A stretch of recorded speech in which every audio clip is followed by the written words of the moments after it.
Hello and welcome to another episode of Football Focus with Finn. Today we are going to be going over several things.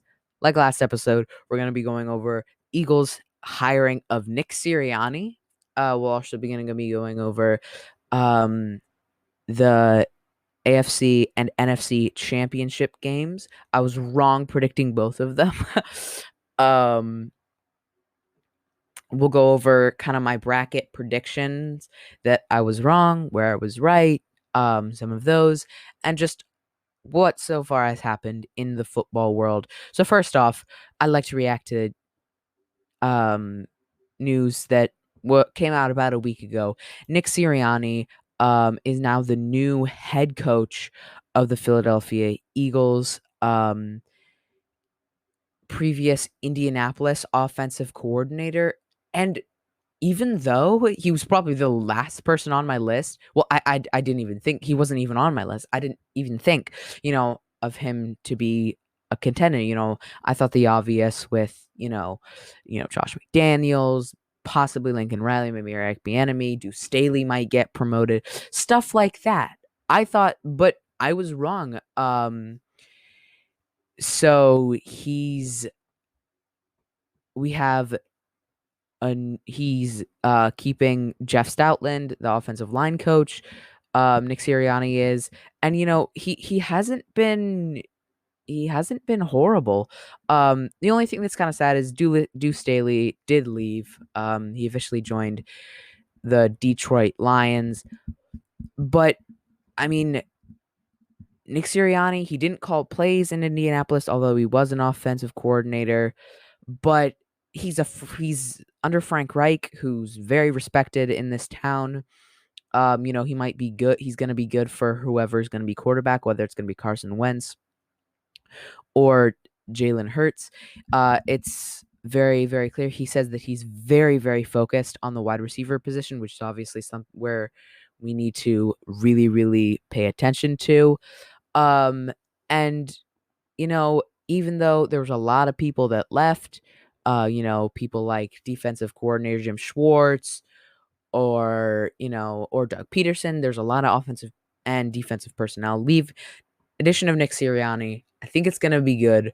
He's not, he's not built up a rep of being a horrible coach, and I'm happy for him. I really do like. I'm okay with this hiring. It has my official stamp of approval. Doesn't mean that much, but it's still. I think that he's gonna be good. I think that he's gonna be able to possibly turn into a really good person. Under him, we have Shane Steichen from the Los Angeles Chargers. He's now the offensive coordinator. And now Jonathan Gannon also is being hired as the defensive coordinator. So a bunch of new names, not a bunch of new faces, but maybe that's what the Eagles need. There's gonna be some, some I guess newness to this Eagles team, but hey, whoever we pick with number 6 in the draft should help, our team because it's so high in the first round. It hopefully will all come together. Hopefully. I mean, it's a big hopefully, but I think that we can still achieve it. So when it comes to Nick Sirianni, I think that he's going to be able to be pretty good. I hope, at least. He's not I guess the obvious choice for before he was hired for a bunch of people, but I'm happy. I'm happy that we get to listen and see what Nick Sirianni is able to do. Now, moving on to the divisional round, the first game, championship. It was Buccaneers versus Green Bay Packers contesting for the NFC Championship. It started off with Buccaneers looking like they were about to run away with it. Of course, there was a bunch of controversial calls with some of the wide receivers and cornerbacks going at it. Tom Brady was looking good, but then it started to fall apart. I mean, Tom Brady threw 3 interceptions. Jair Alexander, cornerback for the Packers, hauling off 2 on on Tom Brady, Adrian Amos grabbing the other one. So really, Packers looked like they were going to be back in it. They only lost by 5, but at the last, very, very close to the end, of course, there was the very controversial call by Matt LaFleur to kick the ball on 4th and goal instead of trying to punch it in. And that they kicked it was a good field goal, but they handed it right back to the Buccaneers, who were able to just run the clock out. So a little on the statistical side of things, Buccaneers, Tom Brady throwing for 280 yards on 20 completions, 3 touchdowns, but 3 interceptions. On the rushing side of things, kind of quiet for usual Ronald Jones, but Leonard Fournette with 55 yards and a rushing touchdown. Chris Godwin, the leading receiver, with 5 receptions for 110 yards and with a 22 average. Mike Evans with 3 receptions for 51 yards. And then, the rest of there was just so many wide receivers that Tom Brady could throw to. Sean Bunting getting an interception on the defense. And then on the Packers side, Aaron Rodgers, phenomenal game. I mean, it was not his fault, throwing for 346 yards, 3 touchdowns, and an interception. I think the main problem was their run game was just not doing it. Aaron Jones, 6 carries for 27 yards. Jamal Williams, 7 carries for 23 yards. And I think that without the run game to kind of support it, the Packers kind of just gave up. Receiving, Marquez Valdez-Scantling with 4 receptions for 115 yards and a touchdown with a deep touchdown pass. Number 17, Devontae Adams with 9 receptions for 67 yards and a touchdown. So on the receiving side of things, it wasn't shabby. It was just the defense let up some plays, and there were some controversial calls. And of course, at the end, there was a controversial call that I think, the Packers aren't allowed to debate, but that I didn't predict any of these teams to even be here. And I did predict the Packers to win this game, just kind of in my head. But I was wrong. Bills versus Chiefs. I did have both of these teams staying here, and I had the Bills winning, and I was wrong. Kansas City Chiefs defense was able to slow down Josh Allen a little bit, and their offense was just absolutely insane.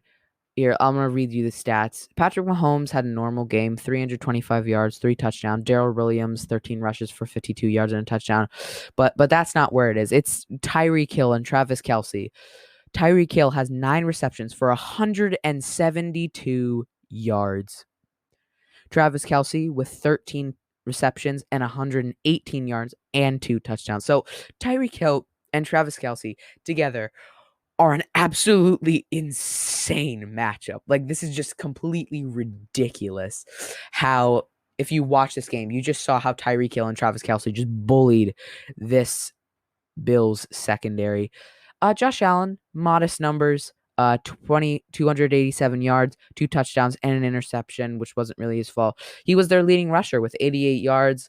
But I think the main thing was Stephon Diggs just couldn't get any separation. He was basically held down. Only 77 yards. Leading receiver was Cole Beasley with 88. And when the passing game was down, the rest of the Bills offense is kind of down too, just because they've been so unable to stop some teams from running or passing on their defensive side. And the main thing is their run game is just so lackluster. But here's the good news if you're a Bills fan, or if you're playing for the Bills and you're listening to this, which you probably aren't. You got this far. You have a franchise quarterback in Josh Allen. He's in the running for the MVP. He's been really, really good. You have a stud in Stephon Diggs. You've been shown that your defense can make some plays. Zach Moss is promising. Devin Singletary had some flashes.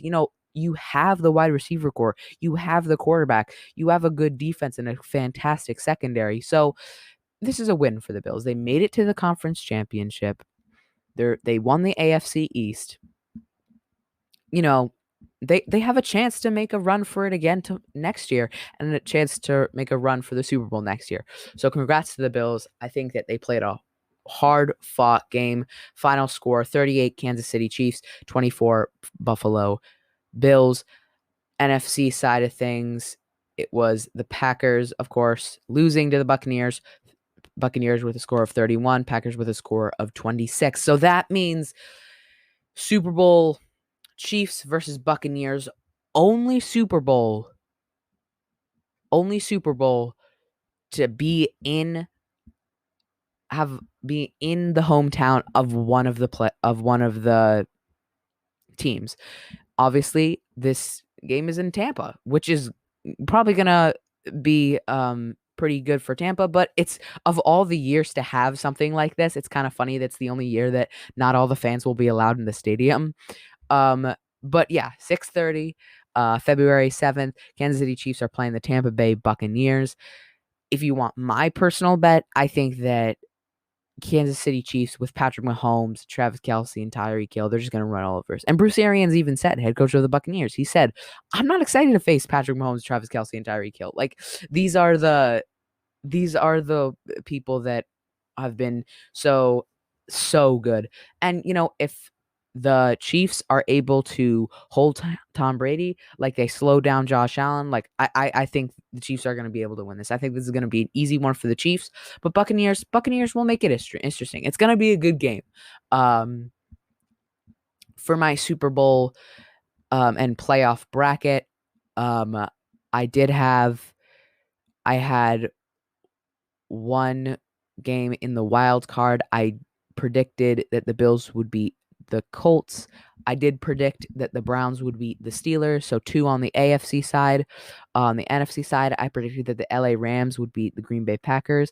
I did predict that the Tampa Bay Buccaneers would beat the Washington football team. And I did predict the Saints would beat the Chicago Bears. So,